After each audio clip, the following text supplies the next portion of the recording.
ఈ యొక్క మంత్రాల నియోజకవర్గంలో కర్నూలు జిల్లా నందు అంతర్జాతీయ మహిళా దినోత్సవం కార్యక్రమం జరపాలని రాష్ట్ర పార్టీ పిలుపు మేరకు ఈ జిల్లాలో 2 చోట్ల కర్నూలులో కూడా మహిళా దినోత్సవం సందర్భంగా మహిళలు అక్కడ కూడా జరుపుతున్నారు. అక్కడ మహిళా మోర్చా జిల్లా అధ్యక్షురాలు అక్కడ కార్యక్రమం నిర్వహిస్తున్నారు. ఇక్కడ ఈ ప్రాంతం అంతా కూడా కలిపి ఈ మంత్రాల నియోజకవర్గంలో మహిళా దినోత్సవం కార్యక్రమం ఏర్పాటు చేయడం జరిగింది.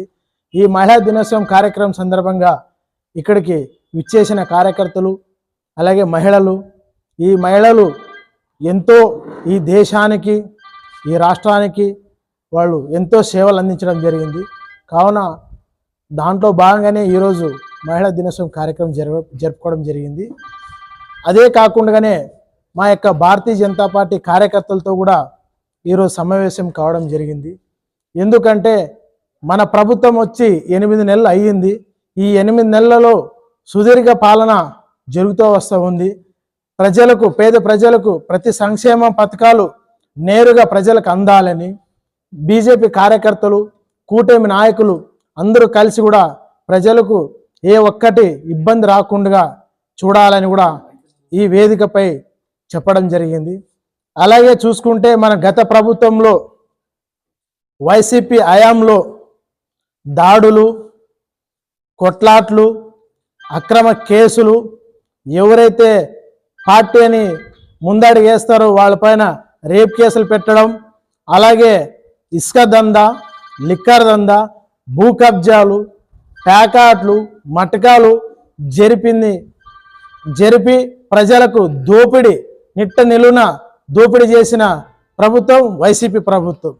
కాబట్టి ఆ ప్రభుత్వానికి మా కూటమి ప్రభుత్వానికి ఎంతో వ్యత్యాసంగా ఈరోజు ఇసుక కావాలంటే సామాన్య ప్రజలు ఎంత ఇసుక కావాలంటే అంత ఇసుక తెచ్చుకునే స్వేచ్ఛ ఇచ్చిన ఘనత కూటమి పార్టీది. అదే కాకుండానే అనేక పథకాలు కూడా కూటమి తరపున నేరుగా మన జాతీయ పార్టీ కూడా అనేక సంక్షేమ పథకాలు ప్రవేశపెట్టింది.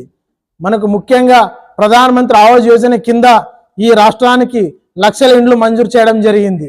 దాంతో పాటుగా ప్లేసులు కూడా చూసి పేద ప్రజలకు పట్టాలిచ్చి అందులో ఇండ్లు కూడా కట్టించాలని కేంద్రం రాష్ట్రం కూడా తీర్మానం చేసింది.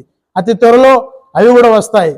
కావున ప్రియతమ నేత నరేంద్ర మోడీ గారు కరోనా సమయం నుంచి నేటి వరకు కూడా పేద ప్రజలు బాగుండాలని ఆలోచన చేసి ఆనాటి నుంచి ఈనాటి వరకు కూడా ఉచిత బియ్యం పంపిణీ చేస్తుంది అది కేంద్ర ప్రభుత్వం.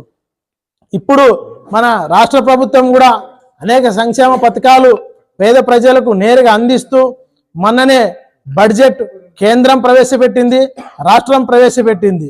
కేంద్రం ప్రవేశపెట్టిన బడ్జెట్లో ఇంతకు ముందు 2.5 లక్షలు దాటితే పన్ను కట్టాల్సిన సమయం ఉంది. కానీ మొన్నటికి కేంద్ర ప్రభుత్వం ప్రవేశపెట్టిన బడ్జెట్లో పేద ప్రజలు మనకు అణగారిన వర్గాలు చిన్న ఇండస్ట్రీలు చేసుకోవాలంటే భారంగా మారేది. అవన్నీ దృష్టిలో ఉంచుకొని పేద ప్రజలు బాగుండాలని కేంద్రం 2.5 లక్షలు ఉండేదాన్ని 12 లక్షలకు పెంచిన ఘనత మన కూటమి పార్టీది. ఆ 12 లక్షలు పెంచి దాంట్లో విద్య వైద్య మనకు రైతులకు సంక్షేమం మంచి జరగాలని ప్రవేశపెట్టడం జరిగింది. అదే భాగంగానే మనకు ఈ రాష్ట్రానికి వచ్చేసరికి రాష్ట్రంలో కూడా బడ్జెట్ ప్రవేశపెట్టడం జరిగింది.